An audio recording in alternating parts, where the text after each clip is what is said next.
मुझे विश्वास है कि आपने अपनी जिंदगी में एग्जाम्स तो बहुत लिखे होंगे, लेकिन क्या कभी ऐसे एग्जाम पेपर के बारे में सुना है जो बिल्कुल खाली हो? नहीं ना? तो चलिए आज अनोखी कहानी सुनते हैं जिसमें एग्जाम तो है लेकिन क्वेश्चन पेपर बिल्कुल खाली। आज की फिल्म का नाम है एग्जाम, तो आराम से बैठिए और कहानी सुनिए। फिल्म की शुरुआत में हम 8 कैंडिडेट्स को देखते हैं जो एक बड़ी कंपनी की नौकरी के एग्जाम के लिए तैयार हो रहे हैं। हम देखते हैं कि एग्जामिनेशन हॉल में रोशनी थोड़ी कम है और सभी कैंडिडेट्स को बराबर दूरी पर बिठाया गया है। वहाँ उनकी हर हरकत पर नजर रखने के लिए कैमरे भी लगाए गए थे। जब वो 8 अपनी सीट पर बैठ गए तो बंदूक के साथ एक गार्ड रूम में दाखिल हुआ, जिसे देखते ही सब कुछ हद तक परेशान हो गए। उसके बाद वहाँ एक आदमी आया जो अपना नाम तो नहीं बताता लेकिन खुद को द इन्विजिलेटर कहकर इंट्रोड्यूस करता है।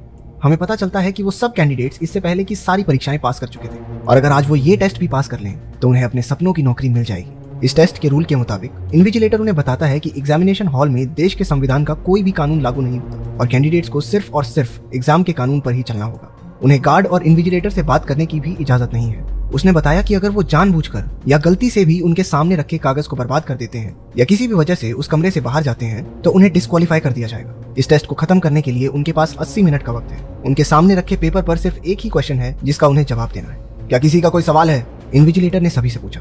किसी के जवाब न देने पर वो सबको गुड लक कहकर कमरे से बाहर चला गया। जब उन्होंने क्वेश्चन पेपर को पलटा तो देखा कि वो दोनों तरफ से एकदम खाली था। वो सब एक दूसरे की तरफ कंफ्यूज निगाहों से देखते हैं। गुजरते वक्त के साथ उनकी बेचैनी बढ़ती जाती है। कैंडिडेट नंबर 2 ने पेपर पर लिखना शुरू किया कि क्यों वो इस नौकरी के लायक है।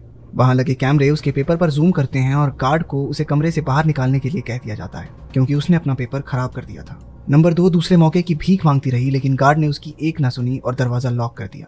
कुछ देर बाद नंबर 5 सोचता है कि वो इन्विजिलेटर और गार्ड से बात नहीं कर सकते। इसका मतलब ये भी हो सकता है कि वो आपस में तो बात कर सकते हैं। वो दूसरों को ये बात बताता है जिस पर वो भी विश्वास कर लेते हैं कि उन्हें साथ मिलकर सवाल और जवाब दोनों ढूंढने पड़ेंगे। वो सब मिलकर टेस्ट पास करने के कई तरीके डिस्कस करते हैं। इस दौरान कैंडिडेट नंबर 1 बिल्कुल नहीं बोलता। एक आदमी खुद को इंट्रोड्यूस करने लगता है लेकिन नंबर 5 ने सलाह दी कि उन सबको एक दूसरे के नकली नाम रख लेने चाहिए ताकि उन्हें अपनी असली पहचान ना बतानी पड़े।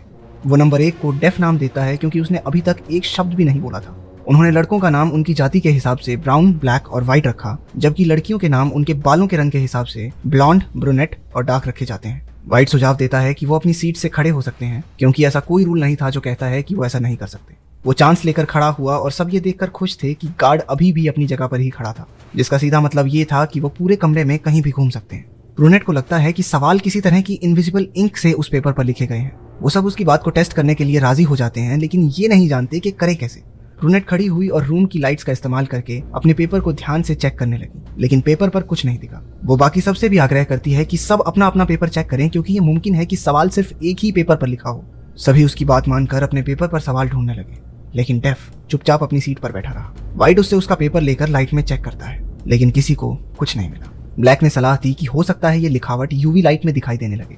वो सब ऐसी किसी लाइट को ऑन करने वाले स्विच बोर्ड की तलाश में जुट जाते हैं। स्विच बोर्ड ना मिलने पर वो सीधा ऐसे किसी लाइट बल्ब को ही ढूंढने लगे। डेफ उनकी कोई मदद नहीं करता और बेचैनी से अपनी सीट पर बैठा रहता है। ब्लॉन्ड को कमरे में इमरजेंसी लाइट्स की स्ट्रिप मिलती है लेकिन क्योंकि वहाँ कोई स्विच नहीं था इसलिए उन्हें कमरे की सभी बत्तियों को तोड़ना होगा ताकि वो इमरजेंसी लाइट स्ट्रिप्स खुद ब खुद ऑन हो जाए। मगर ब्राउन तर्क देता है कि वो इतना बड़ा रिस्क नहीं उठा सकते। वो सब इस मामले पर वोट करते हैं और आखिरकार प्लान को आगे बढ़ाने का फैसला लेते हैं। कमरे के सारे लाइट बल्ब्स टूटते ही इमरजेंसी ब्लू लाइट जल उठी।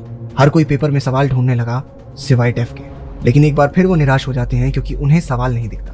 ब्रूनेट सबको स्ट्रिप लाइट की पहली लेयर उतारने के लिए कहती है क्योंकि वो अभी भी जली नहीं थी। वो लाइट स्ट्रिप्स को तोड़ने के लिए औरतों की हील्स का इस्तेमाल करते हैं जिससे रोशनी का रंग बदलकर पीला हो गया लेकिन पेपर पर अभी भी कुछ नहीं दिखा। उनके पास अब सिर्फ 60 मिनट बचे हैं। व्हाइट को सूझता है कि वो कैंडिडेट नंबर 2 के पेपर के साथ कुछ भी कर सकते हैं क्योंकि वो तो पहले ही डिस्क्वालीफाई हो चुकी है। सब उसके डेस्क के आसपास खड़े हो जाते हैं और उसके पेपर पर पेंसिल से ट्रेस करना शुरू करते हैं। फिर भी कोई सवाल सामने नहीं आया। व्हाइट उसके पेपर के कुछ टुकड़े कर देता है ताकि वो अलग अलग तरीके से एक्सपेरिमेंट कर सके। वो पेपर पर पेशाब तक करके देखता है कि कहीं वो इनविजिबल इंक लिक्विड एक्टिवेटेड तो नहीं। ब्लैक और व्हाइट में इस बात पर एक तीखी बहस छिड़ जाती है कि उन्हें आगे क्या करना चाहिए लेकिन वो डेफ को रोता हुआ सुनकर रुक जाते हैं। वो अपनी सीट पर बैठा बैठा रोता रहा जबकि बाकी उसे अचरज से देखते हैं। इसके बाद वो फ्रेंच में कुछ बड़बड़ाने लगा। वो ये दावा करता है कि पेपर में उसे खुद की झलक दिखाई दे रही है। बाकी सब उसके बड़बड़ाने के बारे में ज्यादा नहीं सोचते और वापस आइडियाज ढूंढने लगते हैं।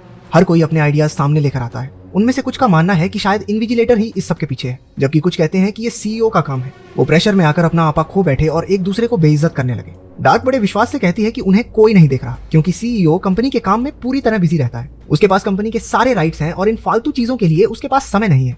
ये साफ है कि वो कंपनी के बारे में उन सबसे ज्यादा जानती है। ब्राउन उससे पूछता है कि उसे सीईओ के बारे में इतना सब कैसे पता। जिस पर डार्क ने जवाब दिया कि वो इसी कंपनी के लिए काम करती है, लेकिन उसने सीईओ को आज तक नहीं देखा। जब उसने कंपनी में एक बड़ी पोस्ट के लिए अप्लाई किया तो उसे इस टेस्ट के लिए चुना गया। व्हाइट उन्हें बताता है कि उसे ढूंढकर सामने से जॉब ऑफर की गई थी, जबकि बाकी लोग कहते हैं कि उन्होंने खुद जॉब के लिए अप्लाई किया था। एक चीज उन सब में कॉमन थी, और वो ये कि उनमें से कोई भी कंपनी के बारे में कुछ नहीं जानता, क्योंकि उनसे कोई भी सवाल ना पूछने के लिए कहा गया था। डार्क उन्हें बताती है कि वो एक जानी मानी फार्मास्यूटिकल कंपनी बायरॉग है। कुछ साल पहले जब एक महामारी पूरी दुनिया में फैल गई थी तो उसका इलाज सबसे पहले इसी कंपनी ने ढूंढा था। इस वक्त उनका सालाना टर्नओवर $20 बिलियन है।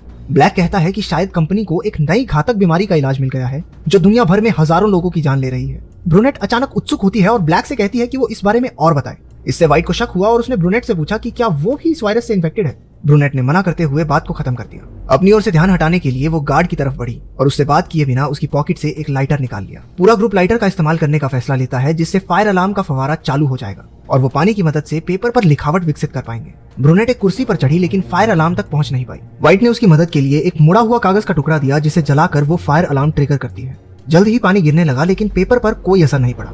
अचानक से गार्ड उनकी तरफ बढ़ने लगा। ब्रूनेट अपने हाथ में पकड़े कागज को खोलकर देखती है कि वो उसका अपना ही पेपर था। अपना कंपटीशन कम करने के लिए व्हाइट ने उसे धोखा दिया था। गार्ड उसे खींचकर कमरे से बाहर कर देता है। वो जाते जाते व्हाइट को एक घटिया धोखेबाज आदमी कहती है। गुस्से में ब्लैक व्हाइट की ओर बढ़ा और बोला कि वो एक घूसा मारकर उसकी बत्ती बुझा देगा। अचानक से रूम की बत्ती बुझ गई। वो समझ गए कि कमरे में वॉइस कंट्रोल सिस्टम है। वो एक दूसरे को कुछ भी बोलने से पहले सावधान करते हैं और डेफ का रोना फिर से चालू हो जाता है। व्हाइट उसके सामने जाकर बैठ गया और उसे धमकाते हुए अपना ही पेपर फाड़कर खाने को कहा। गार्ड डेफ के पास पहुंचा और उसे भी बाहर कर दिया। अब सिर्फ 5 कैंडिडेट्स बचे थे। घटिया इंसान, ब्लैक ने व्हाइट से कहा। लेकिन व्हाइट मुस्कुराते हुए कहता है कि उन्हें तो कंपटीशन कम करने के लिए उसका शुक्रिया अदा करना चाहिए। वो दावा करता है कि उसे असली सवाल के बारे में पता है, लेकिन वो किसी को बताएगा नहीं। गुस्से में आकर ब्लैक उसे एक ही मुक्के में बेहोश कर देता है। वो सब उसे एक सीट से बांधकर उसके मुंह को टाई से बांध देते हैं ताकि वो कुछ बोल ना सके। कुछ देर बाद व्हाइट को होश आया। डार्क ने जैसे ही टाई को खोला, व्हाइट उससे दवाई देने की रिक्वेस्ट करता है। पता चलता है कि वो भी उस वायरस से इन्फेक्टेड है और जिंदा रहने के लिए उसे हर घंटे दवाई चाहिए।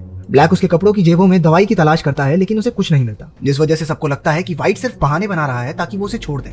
व्हाइट दावा करता है कि उनमें से ही किसी ने उसकी गोली ली है। वो गोली के बदले उन्हें सवाल बताने का वादा करता है। जल्द ही वो फिर से बेहोश हो गया और उसका शरीर तेजी से कांपने लगा। उनमें से कुछ को लगता है कि वो अब भी नाटक कर रहा है, लेकिन ब्लैक कहता है कि ये सब ढोंग नहीं हो सकता। सब लोग कमरे में गोली को ढूंढने लगे, लेकिन वो कहीं नहीं मिली। डार्क को शक है कि ब्राउन ने गोली को कहीं छिपाया है, और उसका शक सही भी निकला जब वो गोली ब्राउन के टेबल की निचली तरफ च्युइंग गम से चिपकी हुई मिली। वो गोली व्हाइट को खिलाने लगती है, लेकिन ब्राउन ने हाथ मारकर गोली को वेंट में गिरा दिया। जब बाकी सब उसे बाहर निकालने की कोशिश कर रहे थे, डार्क घबराकर कैमरे के सामने गई और इन्विजिलेटर से व्हाइट को बचाने के लिए कहा, लेकिन इन्विजिलेटर से बात करने के लिए उसे तुरंत डिस्क्वालीफाई कर दिया गया। उसके जाने के बाद ब्लॉन्ड ने एक पिन की मदद से गोली को वेंट से निकाला और व्हाइट की जान बचाई।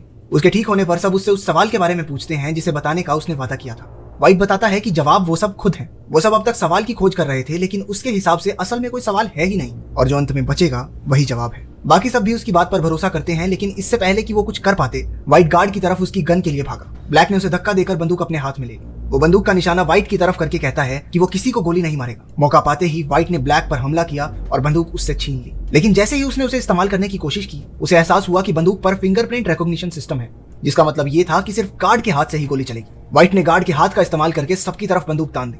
अगर जिंदा रहना चाहते हो तो चुपचाप कमरे से बाहर चले जाओ, व्हाइट ने बाकी सबसे कहा। ब्राउन बंदूक के डर से उसकी बात मानकर बाहर चला जाता है। ब्लॉन्ड भी नौकरी से ज्यादा अपनी जान को महत्व देते हुए बाहर जाने लगती है, लेकिन जाने से पहले उसने कहा, लाइट्स बंद। अचानक कमरे की सभी बत्तियां बंद हो गई। व्हाइट हर दिशा में अंधाधुंध गोलियां चलाने लगा। जब लाइट्स दोबारा जली तो ब्लैक छाती में गोली लगने की वजह से नीचे गिरा हुआ दिखाई देता है। व्हाइट आसपास नजर दौड़ाता है और देखता है कि ब्लॉन्ड का एक पैर अभी भी कमरे के अंदर था। वो उस पर भी गोली चलाने वाला था, लेकिन टाइमर को देखकर रुक गया। एग्जाम का समय खत्म हो गया था। व्हाइट कैमरे के पास जाकर इन्विजिलेटर से कहता है कि वो इस कंपटीशन का विजेता है। गार्ड ने उसके पास आकर उसे टाइम दिखाया। व्हाइट को यह देखकर झटका लगा कि अभी भी 20 सेकंड बाकी थे। उसे टेस्ट के दौरान इन्विजिलेटर से बात करने के लिए डिस्क्वालीफाई कर दिया गया। हमें पता चलता है कि जब वो सब सवाल ढूंढने में मसरूफ थे, तब डेफ ने चुपके से घड़ी का समय बदल दिया था। आखिर में एक ही कैंडिडेट बचा है, ब्लॉन्ड। उसने जमीन से डेफ का चश्मा उठाया जो उसे बाहर ले जाते वक्त नीचे गिर गया था। उसकी मदद से वो पेपर पर क्वेश्चन 1 लिखा हुआ देखती है। उसे जबरदस्त धक्का लगा जब डेफ कमरे में आकर उसे बताता है कि वो ही असल में कंपनी का सीईओ है। वो टेस्ट के दौरान सब पर नजर रखने के लिए ही वहां मौजूद था। ब्लॉन्ड उसके पास जाकर कहती है, नो। इन्विजिलेटर और सीईओ उसे देखकर मुस्कुराए, क्योंकि उसने सवाल ढूंढ निकाला था और टेस्ट में पास हो गई थी। पता चलता है कि जब टेस्ट की शुरुआत में इन्विजिलेटर ने उनसे पूछा था कि क्या किसी का कोई सवाल है, यही वो सवाल था जिसका जवाब उन्हें देना था। ये पूरा एग्जाम कैंडिडेट्स की होशियारी और अटेंटिवनेस का टेस्ट करने के लिए था। वो ब्लॉन्ड को सीईओ की सेक्रेटरी बनने का ऑफर देते हैं, लेकिन वो ये नौकरी स्वीकार नहीं करती, क्योंकि वो एक ऐसी कंपनी के साथ काम नहीं करना चाहती जहां पर लोगों को मारा जाता हो। जिस पर इन्विजिलेटर ने उसे बताया कि ब्लैक असल में मरा नहीं है, क्योंकि जो गोली उसे लगी है वो असल में एक कैप्सूल है जो बॉडी में जाने पर घाव को ठीक कर देता है। असल में यही उनके द्वारा बनाई गई करिश्माई दवाई है जो दुनिया की किसी भी बीमारी को ठीक कर सकती है। आखिर में ब्लॉन्ड जॉब एक्सेप्ट कर लेती है और सीईओ से हाथ मिलाने पर फिल्म खत्म।